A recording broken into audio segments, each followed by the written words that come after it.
Good morning, everyone. Welcome back to Patriot Ridge Farm. And it's been a couple weeks since I got a video on here. Again, just a lot of things to do, a lot of things going on. We just got back last night from the Homesteading conference down in Charleston, West Virginia. Really good turnout again this year. A lot more classes, more geared towards not only helping beginners or people with interest, but people who are already homesteading, farming type of thing. And I always like to go down there because you get to see and talk to the people that you watch on YouTube. Some of them you actually kind of consider maybe mentors because you've learned from their mistakes by watching their videos. So it was really great. I got to talk to Troy McClung from Red Tool House. He's the MC of the event as well. And got to meet and talk to Chuck Lewis from Sheridan Park Farms. Shared some back and forth pig stories and some information and everything. Really good guy. And so, I seen a couple videos before I left, and this was addressed while we were down there, is that in 2020, at the onset of the pandemic, internet searches for homesteading spiked. So like the huge interest in homesteading type lifestyle, self-sufficiency and everything, they just jumped right up there. And we all knew that. That's when my interest peaked. And I hate to admit that, but that is when my interest peaked. I waited for a crisis to realize what was before my eyes all these years. But now it's trending down. And while I can't find exact numbers or percentages as how much it climbed and how much it's dropped, it has declined as of July of July 2025. The trend has dropped pretty significantly. And that's where we run into this topic that I'm going to talk about today is, my God, we know there's been enough going on in the last week in this country. I'm going to try not to address that kind of stuff because I just got a lot of anger in me right now. And September the 11th always brings out that somber, righteous anger. And then what happened to Charlie Kirk, man, that just, oh my gosh. So I'm going to try to not make this a political thing. So, or express my, anyways. So with that being said, everything's back to the status quo now. Everybody's going to Walmart, Costco, Sam's Club, Kroger's, all these other big stores now to provide for their families. Big decrease in homesteading interest of growing your own vegetables, raising your own animals, at least having a backyard flock of chickens, getting some fresh eggs in the mornings. We're back on that downward trend again. And unfortunately, it's going to take another major crisis to bring that trend back up. And while I'm not sitting here cheerleading and hoping for big numbers for homesteading simply because, hey, the trend's dropping, let's see what we can do to bring it up. It's the fact of the matter is, oh my God, look around you. Look at this country. Look at what's been going on. And look at how people are acting. And unfortunately, that's just going to make things get worse. Because tensions have been building for a long time. And with everything that's happened in the last week, yeah, I think it's going to get much worse. My opinion, just my interpretation of things that I see going on. And what I'm reading, and what I'm seeing on social media, not just from my friends list or groups, but national groups, global groups and everything. Things are getting kind of crazy. Kind of crazy as opposed to the normal crazy that we see. I know if you look at Europe right now, the UK, they are marching. They are absolutely, the UK, they had they just had a march where it's an anti-immigration march because their country's pretty much been taken over by immigrants.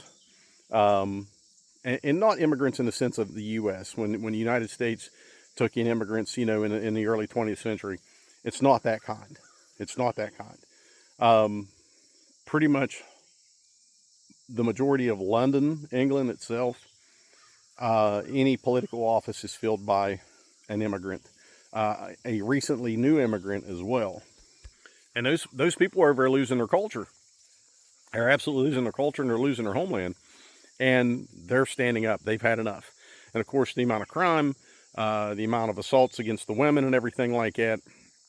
So yeah, things are really getting really heated over there. And I can't say that I blame them. And then you look at Europe in general, like Germany has issued like a list of things that their citizens need to be doing. And they have an old term that goes back to the wartime, from like World War I, World War II, basically hard times and stuff like that, that they call the ravioli resilience. And what that is that ravioli resilience, whatever the German term or word for that is, means to stock up and have calories on hand. So basically begin to prepare. And they've also told every family, and this isn't a suggestion, they've actually told every family you need to have a 72-hour emergency survival kit on hand. Germany is revamping a lot of old World War II bunkers. They are building new bunkers. Finland maintains 50,000 bunkers that will pretty much accommodate their entire population, and I believe they're building more. And Finland, who has been a standalone country for, well, forever, joined NATO in 2023 because of what's going on with Russia and Ukraine and stuff like that. Now, NATO was formed, and if you didn't know this, NATO was formed to prevent the Soviet Union from invading Russia, or I'm sorry, to prevent the Soviet Union from invading Germany. Well, the Soviet Union doesn't exist anymore. It hasn't since the early 90s. But they still maintain, you know, whatever goals and stuff like that they put forth back then. But I think the whole premise of it doesn't, what they're currently acting on and following doesn't apply to modern day because of the fall of the Soviet Union. So that's why there's a lot of contention with NATO and stuff. France has ordered all of their hospitals. Every hospital in France has been ordered to be prepared to treat war casualties no later than March of 2026. You can get on Mr. Google right now and look this up. It's not hyperbole. It's absolutely 100%. So most of Europe, if not all of Europe, is preparing. Sweden has increased their military spending exponentially, and not just because of the Trump, negotiations and stuff like that, to have them start contributing their amount to NATO. They've already surpassed that.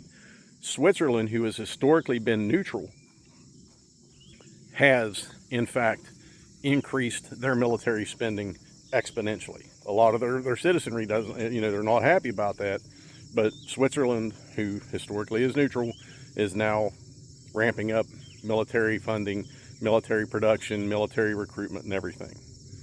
So there's a lot of stuff going on in this world. There's a lot of stuff going on here. And the linchpin that's going to set it all off is just barely for, I think it might be just being held in place by air at this point. And add to that we see those of us in the community, in the lifestyle of homesteading, farming, self-sufficiency, and everything like that, we're seeing a big decrease in the interest. People are going back to the status quo. They're becoming complacent again. And when that linchpin hits the ground, it's not going to have anything to hold it together. And everybody who has given up their preparedness, their self-sufficiency, that type of thing, well, they're going to add to the masses upon masses who never started in the beginning. And I'm not spreading fear. I never do spread fear. I just I just talk about stuff that I see, how I interpret it, and this is what's going on. And if you can't feel the tension in the air, more so than, my God, in my life, minus September 11th, 2021, which was different because on September 12th, everybody was Americans. All of us, nearly globally, everybody was Americans or supporting America. And now people are looking to their own countries and stuff and seeing what they can change, because they're losing their countries, they're losing their heritage, they're losing their ethnicity. Factually, white Anglos are being outbred by the immigrants, and I'm not going that route. Okay, don't think I'm going that route, but it is absolutely crazy. And to hear that validated several times over, the fact that homesteading interest has decreased, especially by the people who are in the know and live the lifestyle as well, and a simple Google search will show you that it's true. just shows us that we are so complacent. We, broad brushing as a collective society, are so complacent. I mean, why isn't our nation, why isn't our government instructing and informing and encouraging people to have a 72-hour or longer emergency kit, survival kit type of thing? Because, man, the internet goes out here, it's usually days before it comes back on. Can I live without internet? Absolutely, I can live without internet. I may start trying that more before too much longer. But basic services, electric, water, gas, heat, cool type of thing, access to medications and stuff for people who take medicines and rely on them. So many things. And without diving into the rabbit hole too much deeper, I don't think we've even scratched the surface of this being worse yet. So, you know, that's all I'm going to pound on this topic, because there's so much going on. Now next, so I put in for the fencing program through the USDA, and it looks like it's going to be May of 2026 before we even find out if we're going to get accepted into it or qualify for the money. I took my wife with me to the Homesteading conference this weekend, and I really wanted her to go last year, but I got her to go this year, and I knew if I got her down there that, and it wasn't like a sucker type of thing, I knew if I got her down there that she would have a good time and really get inspired, and she did. She absolutely did. And so down on the front part of the property where I was going to have the fencing started to have it done first so we could get our lambs, we decided we're going to go ahead and start doing our fencing down there. We'll work on it slowly as we can to get that fence up, because we want to get lambs. She definitely wants to get lambs now. And setting through some of the classes on like pasture raised pork or woodlot raised pork like we do. We were kind of holding off on breeding our sow again with boars. But my wife's like, you know what? She goes, we need to breed her. We need to start in December. That way we have spring piglets. And then by the time everything's greening up, you can sell them as feeder piglets. We're also going to look at doing some artificial insemination with her. Instead of us going out and buying a new female, a gilt, which is an unbred female pig, instead of us going out and buying a gilt of a heritage breed or a pure breed that we want, we're just going to use artificial insemination and artificially inseminate coke. That's our plan for December. And then we can breed her. If we find one of the piglets of hers that we like, you know, that we think would be good breeding stock, we'll hold her back, keep her, and then I may actually artificially inseminate her with the breed that I want more of, and to, you know, mix up the genetics, and then take that one and breed with boars. And that doesn't mean we're going to leave boars hanging. We're going to make sure boars gets a little action. But instead of buying another pig, having to provide more infrastructure for another pig, having to feed another pig, I think we're just going to start raising some feeder piglets to sell off, to kind of help recoup some costs of feed and everything like that, and use that as a method to increase or rearrange some of the genetics that we have here, because I'm not looking for the perfect pig, but I'm looking for the perfect pig for us, that's going to work for us on this farm the way that we raise them. I mean, my God, that was moonscaped in the spring. That was absolutely moonscaped. You guys go back and look at those videos, and some of that stuff is 6 feet tall, and I didn't do a thing to it. It recovered on its own. So I'm going to let that set dormant until spring, and next spring, and hopefully we have some feeder piglets and stuff like that.